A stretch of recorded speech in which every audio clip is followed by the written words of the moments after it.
Debbie cried for 3 whole hours that day. When she finally calmed down, Alex asked Sam to take care of Carla. Sam arranged for Carla's body to be cremated and her ashes placed in a grave in New York. Alex accompanied Debbie to the graveyard for the funeral, and when she saw Carla's grave, she cried for a long time. In the 5 days since Carla had passed away, Debbie had been really depressed. She didn't attend any classes at school, nor did she go to practice with the Dream Chasers. Alex was worried about her. If she didn't pull herself together soon, she would make herself ill. That morning he got up early, went out to buy some bread and milk, and then returned to the villa. A few days ago, Debbie had been refusing to eat at all. Then she began to eat a small amount at night. But now, to Alex's surprise, she ate a whole bowl of cereal and 2 slices of toast. "Can you take me to band practice?" she asked Alex after getting dressed properly for the first time in days. In the last few days, Debbie had been thinking a lot. She wondered what Carla would say if she could see her right now. She would feel hurt and blame herself for the state Debbie was in. She wouldn't want her to see her like this. Debbie's heart felt heavy, but she told herself that she needed to snap out of it as soon as possible. Carla needed to know that Debbie would have a good life. Only then would she be able to rest in peace. "Okay," Alex agreed in surprise. If Debbie was able to accept the fact that Carla was gone, then she would begin to recover. They got a taxi to the door of the music company. Katie and Olivia had also arrived and walked over to Melissa. "Is that Debbie's boyfriend?" Olivia asked. "What is he wearing? No wonder he's with Debbie. They have the same sense of style." "Did they come by taxi?" Katie asked. "I'm not seeing things, am I? He's at least 20, so he must have a car, right?" "Didn't Debbie say that she came from a little town in the Northeast?" Melissa asked. "Some little place in the middle of nowhere? No doubt her tuition fees took all her mom's money. She can't possibly buy a car. I'm surprised she can afford the taxi." Melissa smiled proudly as she spoke with her friends. They looked at Debbie, who stood still, watching them with a cold expression. Alex wanted to go over there and beat them up, but he could guess what Debbie wanted.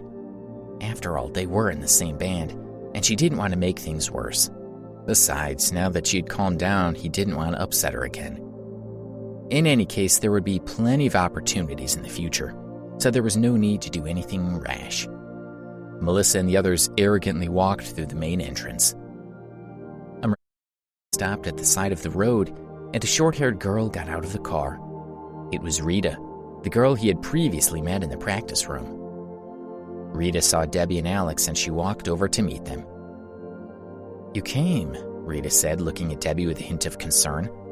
"Let's go in together." Debbie said goodbye to Alex and walked toward the door with her. Alex stood and watched. He had seen a trace of contempt in Rita's gaze when she looked at him.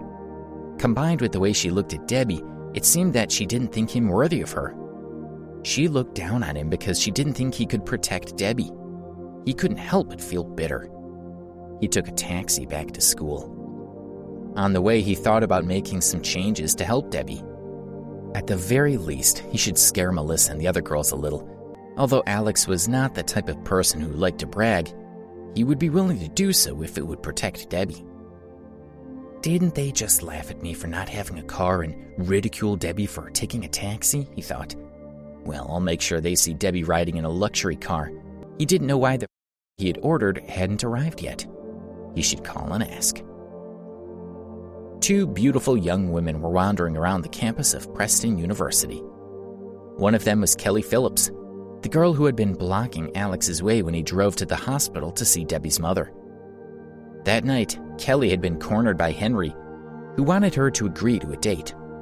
No matter what Kelly had said, Henry hadn't let her leave. She had been so angry, but she hadn't been able to do anything about it, and then driven up. A young man had stepped out of the car and had hit the man who had rushed at him. Then, completely unafraid, he had faced down more than 10 people, jumped into the car and sped toward them. Kelly had thought that he would stop the car before he reached them, but he hadn't. He had increased his speed, knocking over the group of men, and continued on toward Henry.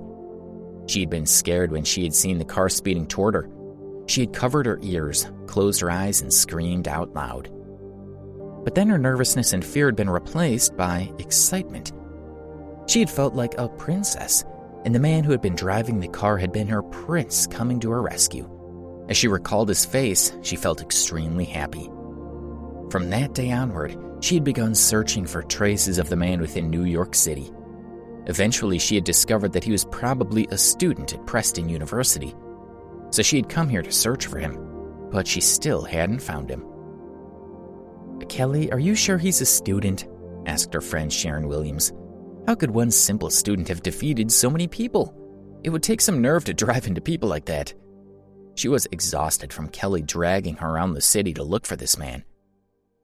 "I had someone check it out for me, and I honestly think he might be a student at Preston University," Kelly said. "But I don't know any more than that. Please, Sharon, come with me to find out more." She wasn't sure how to find her prince, but she was looking forward to meeting him. "No, we've been walking for ages and I'm tired," Sharon said. She spotted a supermarket. "Look, let's go in there and buy some drinks and then we can rest for a little while." "Okay," Kelly agreed, and went into the supermarket with Sharon to buy 2 bottles of water. Then they walked to a nearby sports field as they sipped their drinks. They sat under the shade of a tree, having a rest. "Hey, why haven't I heard anything about the ordered a month ago?" came a voice from nearby. "Is there a problem?" When Kelly heard the voice, her eyes lit up. A short distance away, her prince was talking on the phone with his face angled slightly away from her.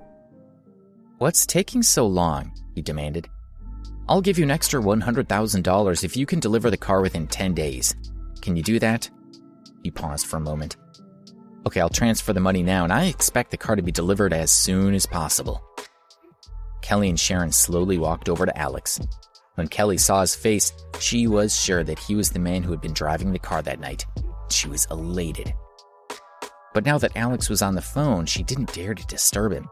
He seemed to be very masculine and impulsive, so she was afraid of offending him. She watched as he made another call. "Mr. Miller, please transfer $100,000 to the New York Auto Exhibition Center," he said into the phone.